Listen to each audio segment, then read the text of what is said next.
How and when did you study history? As we pass the entrance examination and enter the Japanese university, we tend to forget the knowledge we got in the preparation process. Fortunately, I'm in love with history, but of course, not everyone does the same. Some may sleep or others can't find it interesting.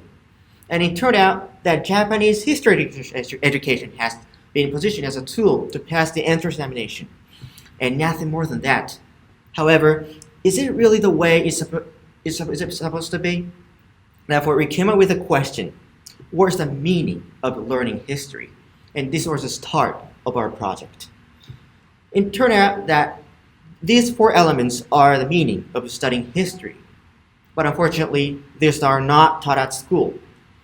Furthermore, no matter how earnest tone in which parents or teacher tell these things to their children, it doesn't work.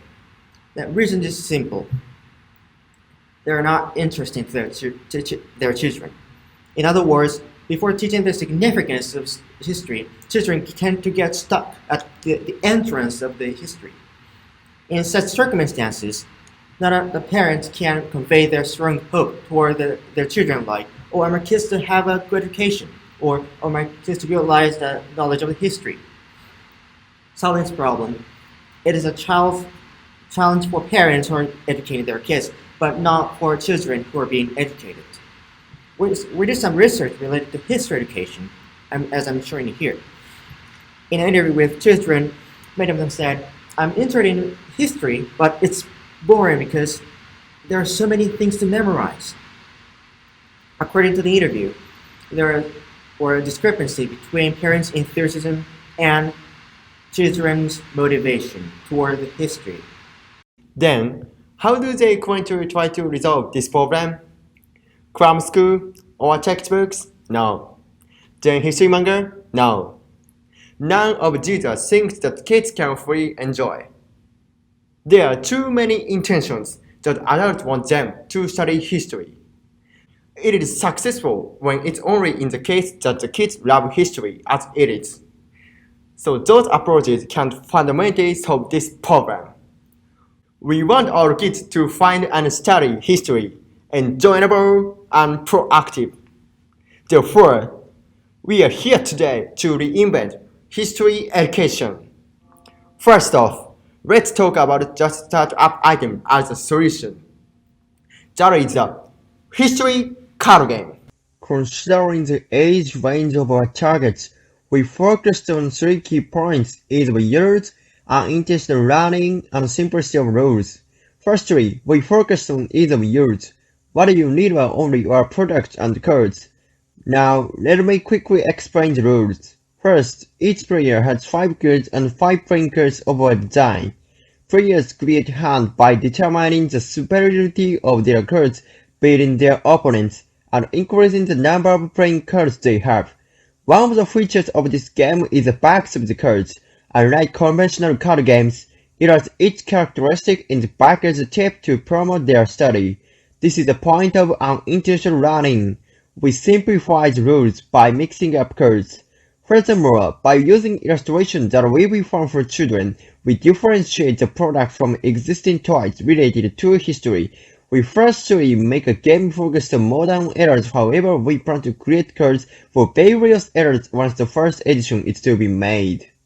Gamification, entertainment, and active learning, which means education is including while they are having fun play, instead of learning by having fun. It is a worldwide trend, isn't it? In this context, card games or board games have been gaining attention. The card game market has rapidly increased as the trend of active learning is getting attention worldwide. The global toy market size is estimated as it's shown. Of this amount, the total out-of-school education expenditure in Japan is 533.8 billion yen, and educational spending per child is on the rise. The parents spending more money education for their children. The projected sales and revenue for the first year will be estimated as we shown on the right. But how about the risks? To avoid them, we provide neutral history by having experts supervise. As I mentioned before, there is a strong demand for solving the problem, and we can supply our products to the large market. In addition, we are currently expanding stakeholder base through social networking sites. Our article has got 1,400 views in a week, and we have had 300 followers on Twitter since the beginning of May. So our plan has enough feasibility. Now, let's talk about the future outlook. First of all, we are planning to product crowdfunding as a means of fund lending to increasing the number of people who sympathize with our vision and support us. And beyond that, we will create a product that answers the second issue we have acquired through the interviews, the concern of working people who want to casually learn history. We strongly believe that learning history is to know what you and the outside world are based on. Right decision-making always comes after right understanding of history. Therefore, we open up the gate that all of us can learn history enjoyably and proactively by changing the way of studying history. We will make history in a way that we can say hi to the history through our vision of make history enjoyable and proactive. Thank you for your attention, and this is it for our product.